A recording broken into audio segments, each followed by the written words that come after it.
हाँ जी भाई, जब भी हम लोग लाइकन प्लैनर्स की बात करते हैं तो ये बताते हैं कि लाइकन प्लैनर्स इनक्योरेबल डिजीज़ है, यानी कि कभी ठीक नहीं होती क्योंकि इम्यून डिसऑर्डर है। लेकिन ऐसा ये पूरी बात सही नहीं है। ढेर सारे वीडियोज़ में मैंने आपको बताया है कि लाइकन प्लैनर्स क्योरेबल है, कंप्लीटली क्योरेबल है, लेकिन इसके लिए रेगुलर रहना पड़ता है, कंटिन्यूअस एफर्ट करना पड़ता है, कॉन्स्टिट्यूशनल मेडिसिन को लेनी पड़ती है और रेगुलर फ़ॉलो-अप में रहना पड़ता है भाई। यदि ये सारी चीज़ें कर पाएँ तो ज़रूर होता है। आज मेरे पास वास्तव में शुभम बाबू हैं जो हमारे एडजेसेंट डिस्ट्रिक्ट से आते हैं हमारे पास। ये मेरे पास वेरी फर्स्ट टाइम 28 25 08 24 को आए थे। यानी कि पिछले साल ये वास्तव में सितंबर में आए थे मेरे पास, अगस्त में सॉरी, ठीक है? और आज की डेट में लगभग 1 साल होने वाले हैं। 1 साल में हम पहले शुभम का ही फीडबैक ले लें और उनके लीज़न को पहले दिखाएँ भाई। शुभम ज़रा पैर दिखाओ बेटा। ये जो हुआ करते थे आपको बड़े-बड़े लीज़न दिखाई देंगे, दिस वन। ये केवल इसके स्पॉट रह गए हैं, बाकी सब चला गया है। अब केवल एक ये लीज़न है जहाँ थोड़ी-मोड़ी खुजली बची है। नेक्स्ट वाला दिखाना बेटा।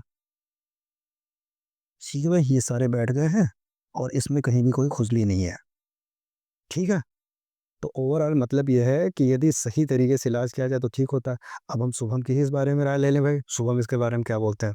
हाँ, शुभम बेटा, वेरी फर्स्ट टाइम जब आप लास्ट टाइम अगस्त में आए थे, उस दौरान किस कंडीशन में आप थे बेटा? तो बहुत एडवर्स कंडीशन था। अच्छा, सबसे ज़्यादा दिक्कत क्या हो रही थी बेटा इस पेन होता था और फिर स्पॉट बढ़ते थे। बहुत ल ज़्यादा बढ़ गया था अच्छा बेटा, स्पॉट। हमारे पास आने से पहले भी कभी आपने इसका कोई ट्रीटमेंट करवाया था? ये सब मैंने करवाया था, मतलब तक 2 साल तक चले थे। 2 साल तक इलाज चला था। अच्छा, कोई बेनिफिट नहीं हुआ। कोई भी उससे जो पिछले इलाज चले थे बेटा, उससे खुजली में कुछ तो आराम मिला होगा?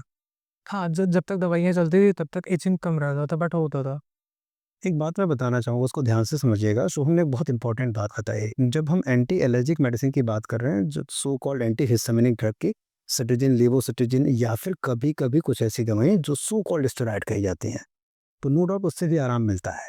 लेकिन आप क्या टेम्परेरी आराम चाहते हैं या परमानेंट आराम? अच्छा शुभम, एक चीज़ और बताना बेटा, ड्यूरिंग मेरे ट्रीटमेंट में क्या उतार-चढ़ाव रहे? मतलब कभी ऐसा लगा ठीक हो रहा, खराब हो रहा, ठीक हो रहा, खराब हो रहा? नो सर, इम्प्रूवमेंट बढ़ता ही है। तो शुभम के साथ एक अच्छी बात ये रही कि शुभम ने वेरी फर्स्ट डे से जब से ट्रीटमेंट शुरू किया तब से लेके अब तक कॉन्टिन्यूअस, भले वो स्लो ही था, मैं मानता हूँ स्लो रहा होगा, लेकिन एक स्लो एंड स्टेडी इंप्रूवमेंट मिलता रहा।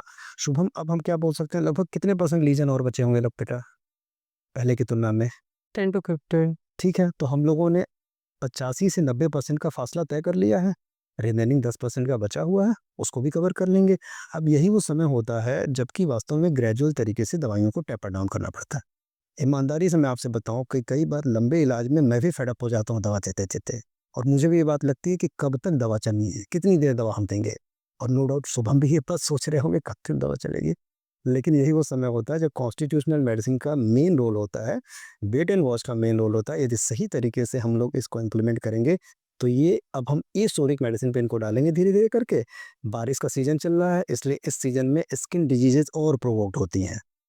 ऐसे में हम अभी टेपर डाउन नहीं करेंगे, बारिश के खत्म होने का इंतजार कर दें, फिर डोजेस को टेपर डाउन करेंगे, फिर वेट एंड वॉच करेंगे और दवाइयाँ बंद कर देंगे भाई। लेकिन फिर भी मैं बताना चाहूँगा, यदि लाइकेन प्लेनस का कोई भी मरीज ट्रीटमेंट लेता है और यदि उसका ट्रीटमेंट फिनिश होता है, पहली बात तो फिनिशिंग डोज जरूर लें जहाँ भी किसी से इलाज करवा रहे हैं, और उसके बावजूद भी साल 2 साल 4 साल 6 साल बाद यदि कभी लीजन आते तो श्योरली आप उसी डॉक्टर को पकड़ें। यानी कि अभी स्टार्ट नहीं हुआ, यदि आप उसके पास जाएँगे तो जल्दी ठीक हो जाएगा, और यदि लंबा टाइम वेट करेंगे दिक्कत होगी, लेकिन कोशिश तो यही होनी चाहिए कि दोबारा आने की नौबत ना आए।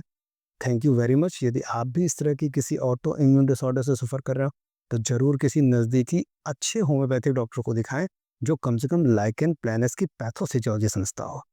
एक बात और बताना चाहूँगा, ओरल लाइकेन प्लैनस बहुत चलाते हैं, जो हमारे वास्तव में इंटेस्टाइनल कैविटी या फिर ओरल कैविटी में जो होते हैं, और या फिर कई लोगों को पेनाइल रीजन में होते हैं, वो लाइकेन प्लैनस बहुत झलाते हैं, इसलिए उसमें ज़्यादा पेशेंस की ज़रूरत होती है।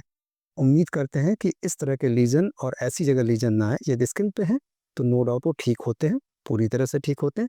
बस उसे ज़रूरत है समय देने की, सही अप्रोच रखने की, सही कॉन्स्टिट्यूशनल मेडिसिन सेलेक्ट करने की, डाइट एंड रेजिमेन और रेगुलरिटी के साथ प्रोसीड करने की। Thank you very much. बाकी लोगों को भी शेयर करिएगा।